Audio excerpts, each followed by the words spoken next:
Media మిత్రులకందరికీ కూడా నమస్కారాలు. మరి ఇవాల్టి ప్రెస్ మీట్ మన ఆంధ్ర రాష్ట్రంలో జరగబో స్థానిక సంస్థల ఎలక్షన్స్ జిఎస్ఎల్ మెడికల్ ఇన్స్టిట్యూషన్స్ మరియు కిమ్యూ ఇంటర్నేషనల్ యూనివర్సిటీ భాగస్వామ్యంతో ఇండియన్ అలైన్డ్ ఎంబీబీఎస్ కోర్స్ అడ్మిషన్లు అందిస్తోంది నియో సంబంధించింది. మరి ఈ రాష్ట్రంలో కూటమి ప్రభుత్వం మరి అదేవిధంగా ఈ రాష్ట్ర ముఖ్యమంత్రి శ్రీ నారా చంద్రబాబు నాయుడు గారికి ఇష్టం లేకపోయినా ఎట్టకేలకు స్థానిక సంస్థలకు సంబంధించిన ఎన్నికలు నిర్వర్తించాలని చెప్పి ముందుకు రావడం చాలా సంతోషం. మరి అదేవిధంగా ఈ స్థానిక సంస్థల ఎలక్షన్స్లకు సంబంధించి మరి మున్సిపల్ కార్పొరేషన్స్కు మరి మున్సిపాలిటీలకు సంబంధించిన ఎన్నికలు ప్రత్యక్ష పద్ధతిలో నిర్వహించాలి, డైరెక్ట్ ఎలక్షన్ నిర్వహించాలని చెప్పి అనౌన్స్ చేయడము, దాన్ని కూడా ఈరోజు వైఎస్ఆర్ కాంగ్రెస్ పార్టీ స్వాగతిస్తూ ఉంది. ఎందుకంటే ప్రత్యక్ష ఎన్నికల్లో ప్రజలే నిర్ణయం తీసుకుంటారు. ప్రజల యొక్క ఓట్లతో మరి ఆ మున్సిపాలిటీలకు సంబంధించిన చైర్మన్లు అయితేమి, కార్పొరేషన్లకు సంబంధించిన మేయర్లు ఎంపిక కావడం జరుగుతుంది. మరి ఆ దిశలో మరి ఈ కూటమి ప్రభుత్వం ప్రత్యక్ష ఎన్నికలు నిర్వహిస్తామని చెప్పినందుకు మేము కూడా సంతోషిస్తూ దానికి స్వాగతం పలుకుతూ ఉన్నాం. మరి ఇవాళ ఈ ఎన్నికలు నిర్వర్తించాలని చెప్పి మరి స్టేట్ ఎలక్షన్ కమిషన్ ఒక నోటిఫికేషన్ జారీ చేయడం జరిగింది. మరి ఆ నోటిఫికేషన్ కూడా 401/, state election commission F1/2026-1 dated 12/8/2026.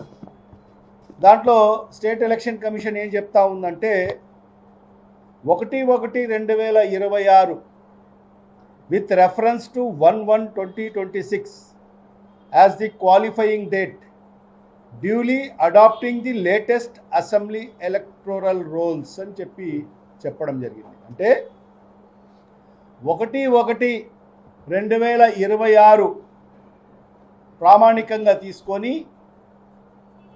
ఏదైతే గతంలో జరిగిన అసెంబ్లీ ఎలక్టోరల్ రోల్స్ అంటే ఆ సంబంధించిన ఓటర్ లిస్టును పరిగణలోకి తీసుకొని ఎన్నికలు నిర్వర్తించాలని చెప్పి మరి ఏదైతే నోటిఫికేషన్ జారీ చేయడం జరిగింది. కానీ ఇవాళ మేము కోరేది ఏంటంటే, ఇప్పుడు ఎలాగో మన రాష్ట్రంలో ఎస్ఐఆర్ ప్రక్రియ కొనసాగుతూ ఉంది. అంటే స్పెషల్ ఇంటెన్సివ్ రివిజన్, ఇది ప్రతి 20 ఏళ్లకు ఒకసారి మరి స్పెషల్ ఇంటెన్సివ్ రివిజన్ మరి మన దేశంలో అన్ని రాష్ట్రాల్లో కూడా నిర్వర్తించడం జరుగుతుంది. ఎందుకు ఈ ఎస్ఐఆర్ నిర్వర్తిస్తారంటే, మరి ఆ ఏదైతే ఎలక్టోరల్ రోల్స్లో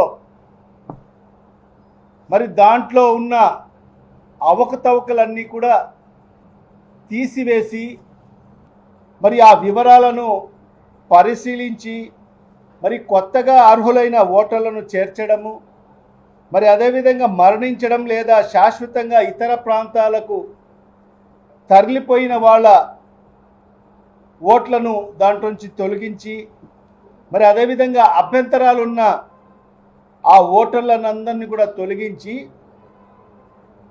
మరి ఎస్ఐఆర్ ప్రక్రియ కొనసాగుతుంది. మరి ఆ ప్రక్రియ ఇప్పుడు మన రాష్ట్రంలో ఇప్పటికే కొనసాగుతూ ఉంది.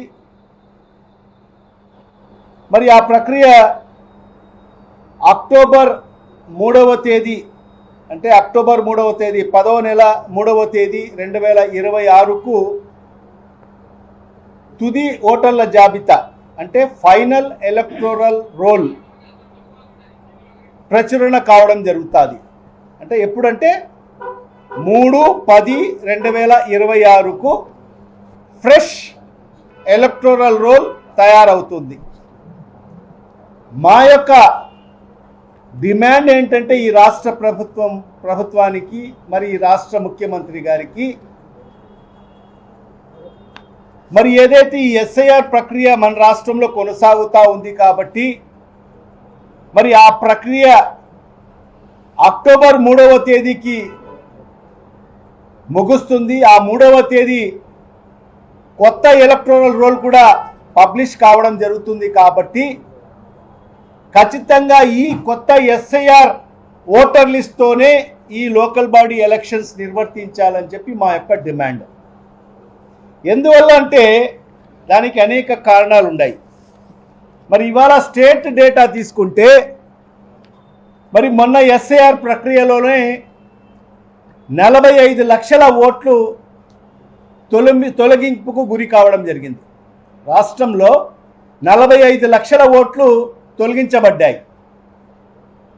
మరి అదే కాకుండా ఆ 45 లక్షల తొలగింపు ఓట్లలో చూస్తే చనిపోయినట్టువి 15,25,000 ఓట్లు చనిపోయిన వాళ్ళ ఓట్లు ఉన్నాయి. మరి అదేవిధంగా డూప్లికేటు డబల్ ఓట్స్కు సంబంధించి 7.5 లక్షల ఓట్లు మరి మన రాష్ట్రంలో డూప్లికేటు డబల్ ఓట్లు ఉన్నాయి. మరి అదే కాకుండా ఇప్పుడు ఈ 42 లక్షల ఓటర్లకు మరి ఈరోజు నోటీసెస్ జనరేట్ అయ్యాయి. 42 లక్షల మందికి నోటీసెస్ జనరేట్ అయ్యి వాళ్ళకందరికీ కూడా సర్వ్ చేయడం జరిగింది. మరి ఆ రకంగా చూస్తే 45 లక్షల ఓట్లు ఇప్పటికే తొలగించబడ్డాయి. ఇంకొక 42 లక్షల మందికి మరి ఈరోజు నోటీసులు సర్వ్ చేయడం జరిగింది, నోటీసులు ఇవ్వడం జరిగింది. దాంట్లో ఎంతమంది మరి ఆధార్లు మరి సమర్పించుకొని ఎంతమంది ఓట్లు నిలబడతాయి అనేది కూడా ఇప్పటికీ స్పష్టత లేదు. మరి ఆ దిశలో ఒకసారి ప్రభుత్వం ఆలోచన చేయాలి. అదేవిధంగా స్టేట్ ఎలక్షన్ కమిషన్ కూడా ఆలోచన చేయవలసిందిగా మేము డిమాండ్ చేస్తున్నాం. మరి అదే కాకుండా మా కడప నియోజకవర్గానికి సంబంధించి డీటెయిల్గా వస్తే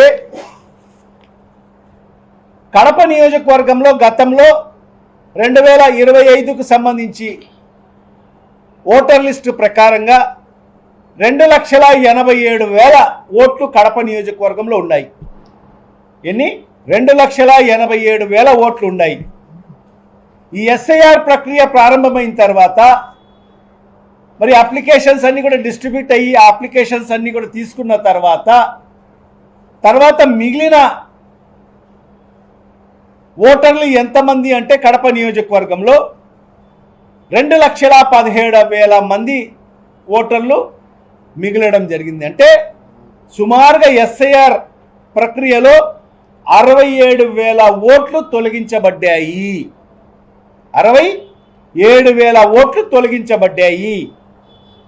మరి ఆ 67,000 ఓట్లు తొలగించబడ్డాయి. దాంట్లో వివరణ మనం తీసుకుంటే ఇన్డెప్త్గా 7,900 మంది చనిపోవడం జరిగింది. డెత్ 7,900. పర్మనెంట్గా షిఫ్ట్ అయిన వాళ్ళు ఇక్కడ నుంచి ఇతర ప్రాంతాలకు షిఫ్ట్ అయినట్టు 18,500 మంది ఈ ప్రాంతం నుంచి ఇతర ప్రాంతాలకు పర్మనెంట్గా షిఫ్ట్ కావడం జరిగింది. మరి అదేవిధంగా డూప్లికేట్ మరి డబుల్ ఓట్లు ఈ కడప నియోజకవర్గంలో సుమారుగా 8,700 ఓట్లు ఉన్నాయి. మరి అదేవిధంగా అన్ట్రేస్డ్ అంటే వాళ్ళ అడ్రస్ కూడా తెలియని సంఖ్య ఎంత అంటే సుమారుగా 32,000. ఆ రకంగా సుమారుగా 67,000 మరి ఈ కడప నియోజకవర్గంలోనే ఎస్ఐఆర్ ప్రక్రియలో తొలగించబడ్డాయి.